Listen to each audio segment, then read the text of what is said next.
For what, almost a decade now, the story of Vijay Mallya has been all over the headlines. We all think we know it. But after years of almost total silence, he sat down for a major interview to finally tell his side.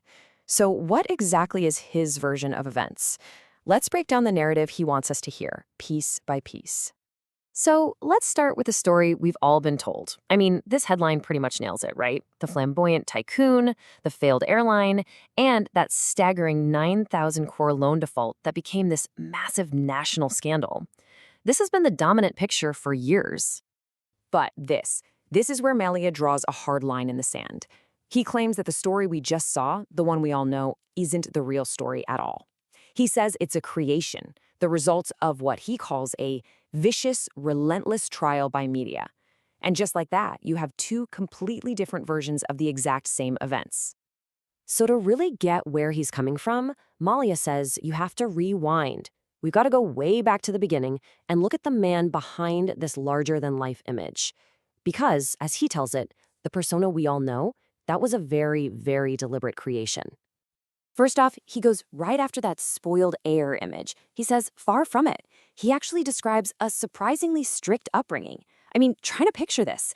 College classes in the morning and then a full day at the office, all set up by his, quote, frugal father.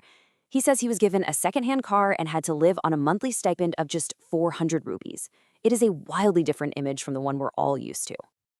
Now, this is a really fascinating bit of reframing. Where a lot of people saw arrogance, Mallya calls it essential self-confidence. He argues this wasn't just some personality trait, it was a survival tool. I mean, imagine being shoved into a leadership role at just 28 years old, surrounded by executives who were your father's age. He claims that confidence was the only way he could command any respect at all. Okay, and this really gets to the core of his whole marketing philosophy. That famous title, The King of Good Times, he insists that was never ever about him. It was always about the beer.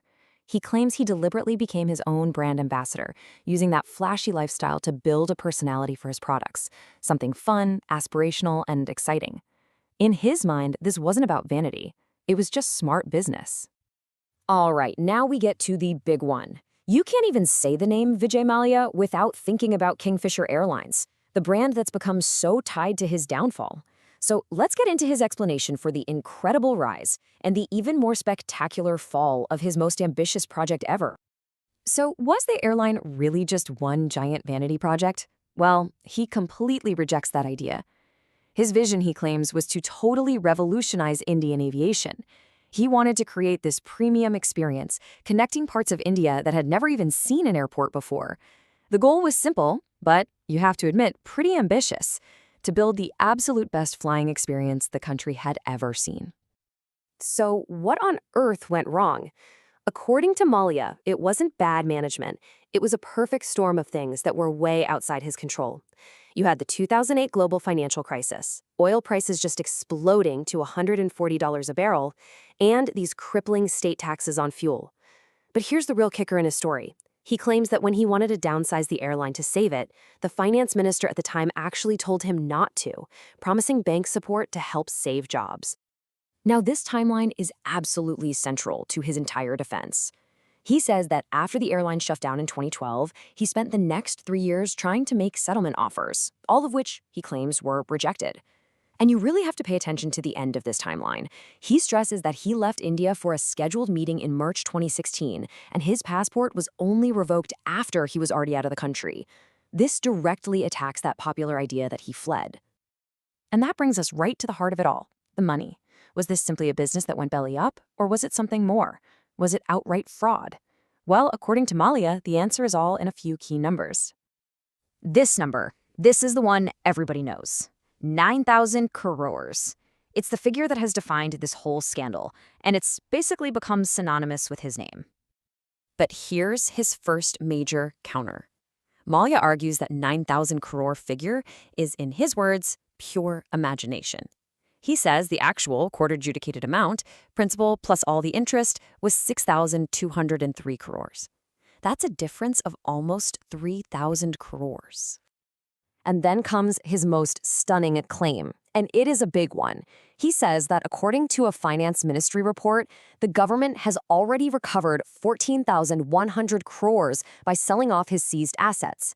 Yeah, just let that sink in for a second. That is more than double the debt he claims he owed in the first place. This right here is the absolute central pillar of his entire defense. He also attacks the very logic of the fraud accusation with a pretty simple question. He basically asks, if you were planning to steal money, why in the world would you give a personal guarantee, putting your entire personal fortune on the line? To him, it just makes no sense. Okay, so let's just boil his whole defense down to 4 key claims. First, he says the loan was for Kingfisher Airlines, not for him personally. He was just the guarantor. Second, he says far from stealing money, he actually pumped 3,000 crores of his own group's money in to try and save the airline. Third, he claims he tried again and again to settle the debt. And finally, and this is crucial, he insists he didn't flee. He left for a normal business meeting, and only then was his passport canceled after he was gone. So if his numbers are right, and if the banks have really recovered more than they were owed, then why is he still, as he puts it, a lightning rod of public anger? And that question brings us to the final part of his story, the politics of it all. Now, to get his final argument, you got to understand this very specific legal term, willful defaulter. It's important. It doesn't just mean you couldn't pay your loan. It means you have the ability to pay, but you are actively choosing not to. And that specific accusation is at the very core of the case against him. And this is where Mallya points to what he sees as this huge, glaring contradiction. He argues, look, how can you freeze all of a person's assets, making it literally impossible for them to pay anything, and then turn around and accuse them of willfully not paying? In his view, you just can't have it both ways.